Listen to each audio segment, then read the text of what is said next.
नाटक? हे काय चाललंय? ही गंमत आहे का? हा शिवा, नाटक? तुम्हाला ही गंमत वाटते? हो पण भाऊ माझं प्रेमच.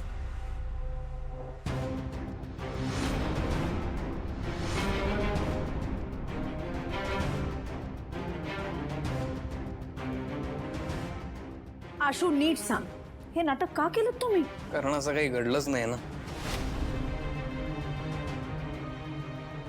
तुम्ही असं अज्युम केलं की मी होकार दिलाय, प्रपोज केलंय. पण डंबो, त्या दिवशी शिवाच्या डोळ्यात तर पाणी होतं. नाही, तो सगळा तुमचा गैरसमज होता. त्या दिवशी मी बाहेर आले आणि तुम्ही सगळे खूप आनंदात दिसलात मला, आणि एवढी एक्साइटमेंट बघून मला तेव्हा कळलं नाही काय बोलावं, आणि माझ्या मागून अगदीच आशू पण आला. एक मिनिट, हे जर का खरं असेल तर मला चांगलं आठवतंय. आशू आपल्याला सांगायचा प्रयत्न करत होता, पण त्याने तेव्हा काहीच सांगितलं नाही का? नाही म्हणजे आशू, तुला कोणी हे सांगू नये म्हणून भाग पडलंय का? भाऊ, आम्हाला तुमचं मन नव्हतं मोडायचं. आणि ना या निर्णयात मी सहभागी होतो, म्हणून आम्हाला हे नाटक करावं लागलं. हे पण आशू, हे सगळं घरातल्यांपासून लपवायची काय गरज होती? नवरा बायको म्हणून मिरवता तुम्ही, आणि त्या नात्याचाच खेळखंडोबा करून ठेवलाय.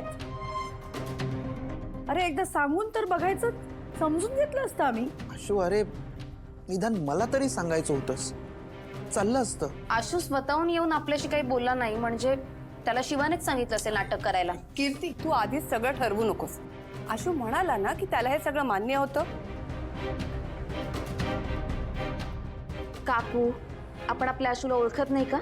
त्याने याआधी अशा गोष्टी कधीच लपवल्या नव्हत्या, मग आजच का? एक मिनिट, आत्ता होईल सगळा सोक्षमोक्ष. आशू, तू शिवाच्या सांगण्यावरून हे केलंस सगळं?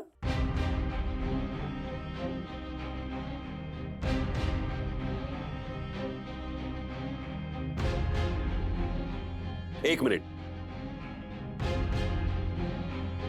आशू आणि शिवाला सोडून बाकीचे सगळे इथून जातील. मी आणि सीता त्यांच्याशी बोलणार आहोत. का? नाही भाऊ, म्हणजे आमची सुद्धा फसवणूक झालीच आहे ना. एक मिनिट कीर्ती, भाऊ बरोबर बोलतायत. तिचा विचार कर.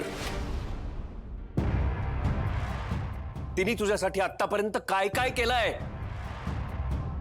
आणि आशू, असं दुसऱ्यांच्या भावनांची कधी खेळू नये, चांगलं नसतं ते. तुम्ही फक्त त्याला का बोलताय? त्याची काहीही चूक नाहीये. त्याची बाजू तरी ऐकून घ्या. तुमच्या दृष्टीने नेहमीच फक्त शिवाचं पारडं काय ते जड असतं. तो म्हणतोय ना, तो ह्या नात्याला अजून तयार नाहीये, मग त्याच्यावर कोणीही जबरदस्ती करणार नाही. आणि कोणीही करत नाहीये. मग त्याला जे वाटतंय ना, त्यात आपल्याला बोलायचा अधिकार सुद्धा नाहीये. आशू, तुला तिच्याबद्दल काहीही वाटत नाही ना? तुमच्यात तसंही काही नातं नाहीये ना? मग तुम्ही एकत्र असण्याला काहीही अर्थ नाहीये.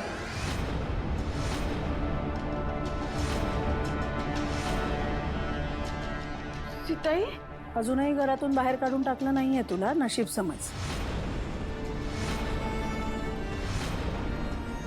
आजपासून तुम्ही दोघांनी वेगवेगळ्या खोलीत झोपायचे.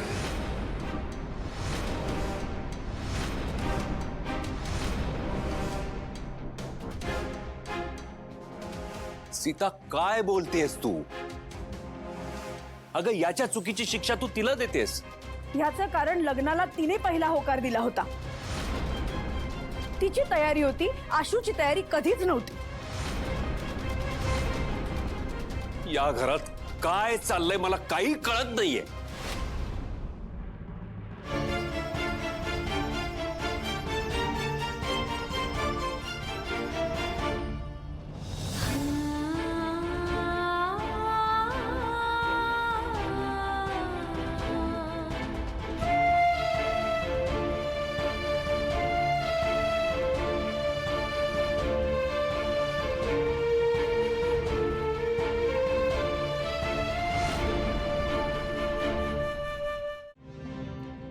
आशू ऐक ना, तू का केलंस हे सगळं? का केलं म्हणजे? आपलं ठरलं होतं ना. अगं आपलं ठरलं होतं, पण मला नाही जमत हे असं वागायला. म्हणजे चेहऱ्यावर काहीतरी वेगळं दाखवायचं, मनात काहीतरी वेगळं, मला नाही जमत. अरे पण आपण हे घरच्यांसाठीच करत होतो ना. त्यांच्या चेहऱ्यावर हसू येईल म्हणून केलं. आता खरं सांगितल्यावर बघितलं ना काय झालं. मग काय करणार होतो? रोज भांडणं होत आहेत आपली. मग ती मिटवण्याचा प्रयत्न करूया ना. ते शक्य नाहीये. का शक्य नाहीये? काय झालंय असं? आशू मी काय पहिल्यांदा नव्हते ना जवळ आले तुझ्या मगाशी. झालंय असं आधी, मग तू असं विचित्र का वागतोय? आहे मी विचित्र, कारण मी विचित्र झालोय. आधी नव्हतो मी असा. मग आत्ता काय झालंय? प्लीज सांग ना. तू आधी म्हणाला विश्वास नाहीये, मग आता सगळं घरच्यांसमोर सांगून टाकलं. मी ज्या आशूला ओळखते तो आशू कधी मला असं तोंडावर पाडणारा नव्हता. तू बदललायस अरे यार. बदललोय, मी बदललोय, पण फक्त मीच बदललोय का? म्हणजे तूही बदललीयस. तूही आधीसारखी नाहीयेस.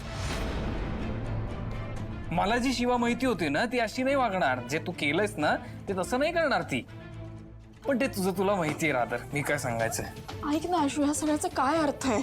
तुला माहितीये की, पण तू उगाच नाटक करू नकोस हा, की तुला काहीच माहित नाहीये. सगळं माहितीये तुला. आशू थांब ना, कुठे चाललायस तू? आई म्हणते ते बरोबर आहे. काही दिवस आपण थोडस एकमेकांपासून वेगळं होऊया. हो का? मग क्लिअर होईल सगळं?